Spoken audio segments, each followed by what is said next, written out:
your child bring in his popular knapsack with many different locations. Hey, it's New York. Crack pipes and popular knapsacks. I gotta go bathroom.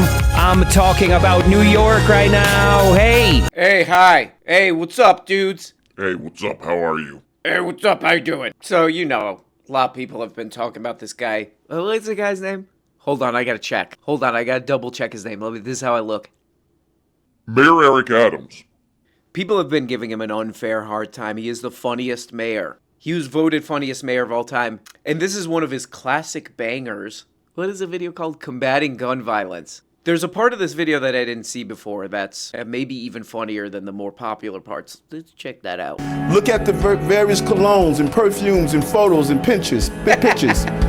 Oh man, that kid's going like this with that cologne. I don't know, I was thinking about it. You know, I think I'd rather have my kid have the arsenal of weapons that the great Mayor Eric Adams was looking for in this room, you know, than a bunch of colognes. I'd rather the kid be doing this than this. That's a weird 13-year-old kid, you know? Bunch of colognes. Weird old man 13-year-old. I'm going to New York, yeah. Oh, bagels and cologne and perfume. There's something I gotta do. Hey, LeDron James. Bagels and perfume, there's nothing I can't do. Hey! Okay, do we have a goddamn person of the day? This just says knapsack, popular knapsack. So we don't have a person of the day. Okay, great. Why didn't anyone prepare the person?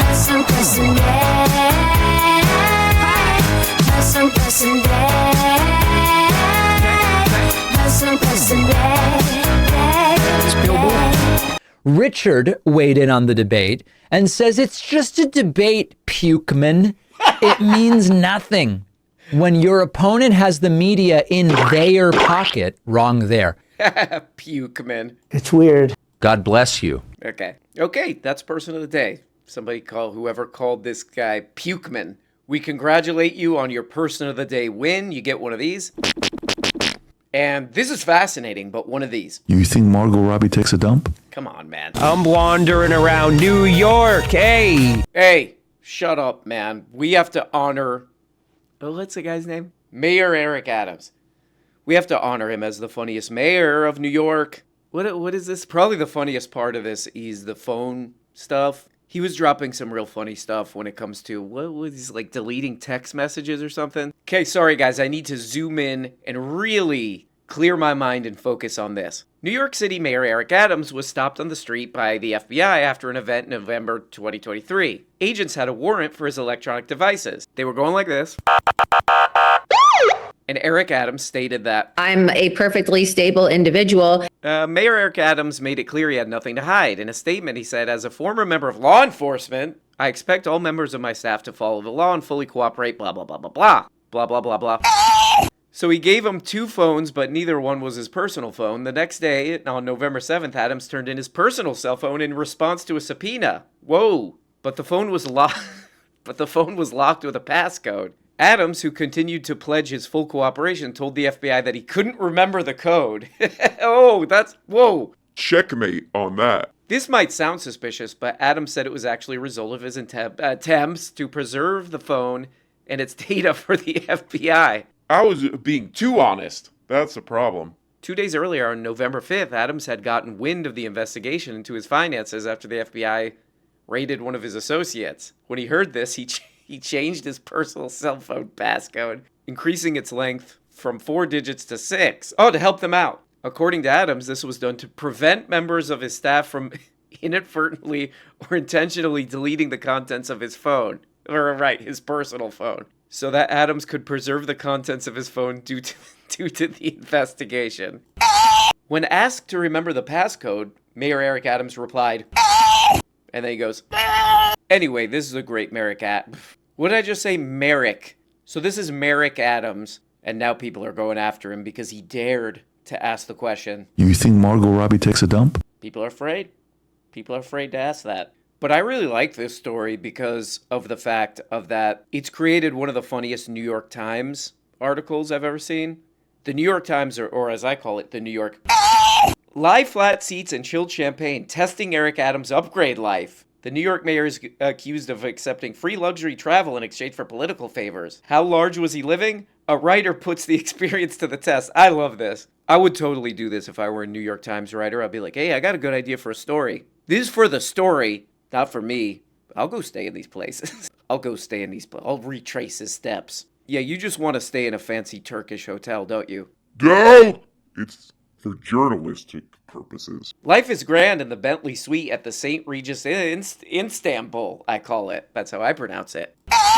With its marble floors and walk-in closets, 24-hour butler service, and blah, blah, blah, all this crap. Ooh, and it's got one of these. What the hell is that? Whoa! This Bentley hotel room, whose spectacular leather, chrome, and lacquer,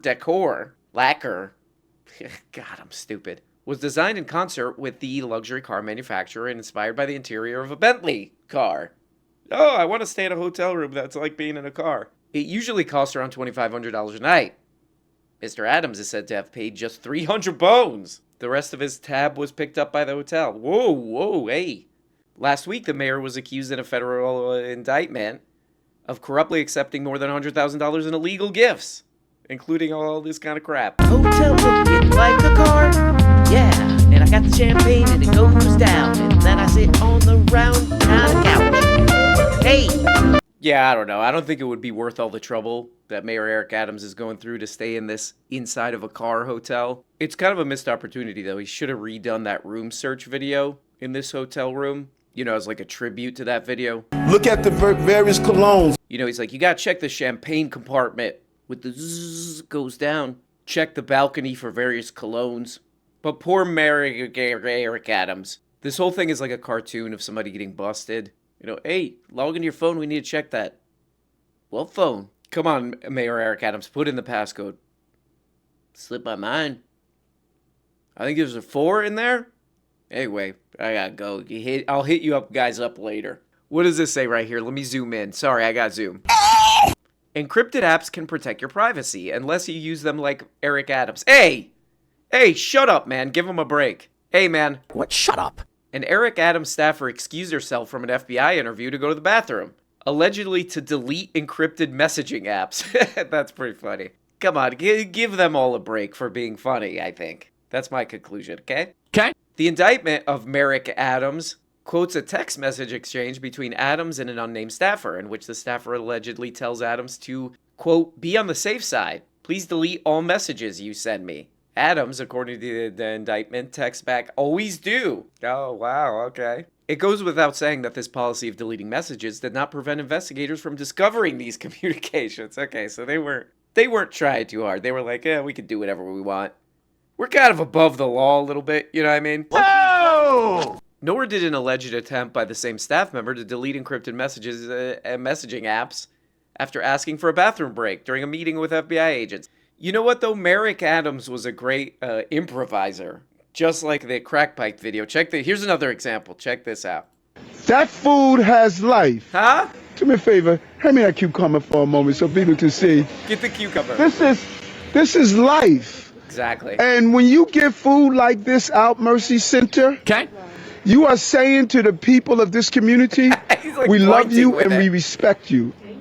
You deserve what they have Right. downtown. Everyone that knows me, they know one thing. I hate rats. No, come on. You know, when we started killing them in Borough Hall, you know, some of the same folks that criticizing us now called me a murderer because Whoa. I was killing rats.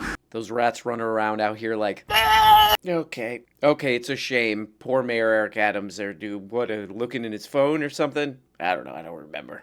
But let's honor him and look at his legacy as, well, what is it again? Mayor of New York City. Let's look at some of his, I've heard from the internet, YouTube specifically, that he has a bunch of far left kind of policies. Let's take a look at that. What did he do? What did he actually do? Shrank the New York City public library budget. Oh, goddamn you. Cut back on pre-K funding. The establishment of universal pre-K for all of New York City's 4-year-olds is one of the most popular accomplishments of Bill de Blasio's mayoral administrations. So Adams has sought to accomplish the opposite. Oh. According to New Yorkers United for Childcare, the mayor has cut almost $400 million from the city's 3K and pre-K programs. It's 2022. Oh, man. He's going like this. Look at those 4-year-olds. Jeez. Making homeless kids needlessly suffer more. Oh, jeez. According to New York One, public school students who live in homeless shelters grew by 39% last year. Jeez. As one small measure meant to help those children, 100 community coordinators began working in the city's shelters in 2023, helping kids enroll in school or get a Metro cards. But none of those positions are in Adams' proposed budget. Oh. And Merrick Adams only mentions the homeless when he is fear-mongering about them. Jeez, come on, Merrick Adams. Merrick Adams. Using an errant AI bot for city administration. Oh, God. Some AI thing provides dangerously inaccurate information. Oh, God. The AI is going like this. Misallocating contracts for migrant care. Oh, sounds bad. Bringing robo-cops into the subway to do some of this. Failing to close Rikers Island and getting baptized there for some reason. Okay. That's in the Bible. One of the first things Mayor Eric Adams did after winning the mayoral election was to fly to Puerto Rico on a cryptocurrency billionaire Brock Pierce's private jet. As a crypto bro, making up a story about a dead friend. Oh yeah, I remember that. Came up with a fake picture or something about a dead police officer? Wait a second, hold on. That is a crazy statistic. Homeless New York City public school students grew by 39% last year. 120,000 children homeless in 2023. That really is something that a mayor as powerful as New York City mayor could basically instantly solve. What the goddamn hell does this say right here? The federal corruption indictment against New York City Mayor Merrick Adams suggests his victory didn't reflect a popular consensus on law and order and austerity. It was a product of alleged straw donor fraud that gave him a huge cash advantage in a tight primary. Oh, God damn it. You know, so very powerful position, could help a lot of people. But, come on. Hey, shut up. Look at the bright side. That video with the popular knapsack was funny. Cucumber, pretty funny. So, you know, it's gotta weigh out. Gotta weigh this shit out, you know? You know, on one hand, there's... But on the other hand... It's Bilbo. Well, guys, another one in the books. Another one in the books. For one day. What day is it? Ooh. Wednesday. No thanks. No thanks. That's not for me exactly, but I hope you guys are doing great. Love ya. Talk to you next time. Bye-bye. Hey, everybody. Drana Del James here. Just wanted to say, hey, what's up? How are you? How about that guy? He's the mayor or whatever? It seems pretty cool to me, and that's putting it lightly. Hey, why don't you follow the social accounts? What the hell are they? Oh, on Instagram, RM Brown Clips. Wow, I should follow that. Maybe my little A word is on there. And then on TikTok, official RM Brown. Oh, TikTok. That's where the cool kids are at, apparently. Please, for God's sake, oh God, go follow those accounts, check them out. Because we're having a hard time out here, man. And if you want to have a hard time, subscribe on Patreon. For as little as $2 just auto-ventful dollars a month, and you get a whole bunch of extra episodes. You're missing episodes. Wait, did I read that right? That can't be right. It is right. You get all kind of crap on there every week. I can't believe this. Just click in the description. The link's in there anyway. I gotta get the hell out of here because I got a lot of problems, frankly, that I don't want to go into. They're legal. But I'm not at liberty to talk about that. But I gotta get the hell out of here. Well, Drawing James, bye.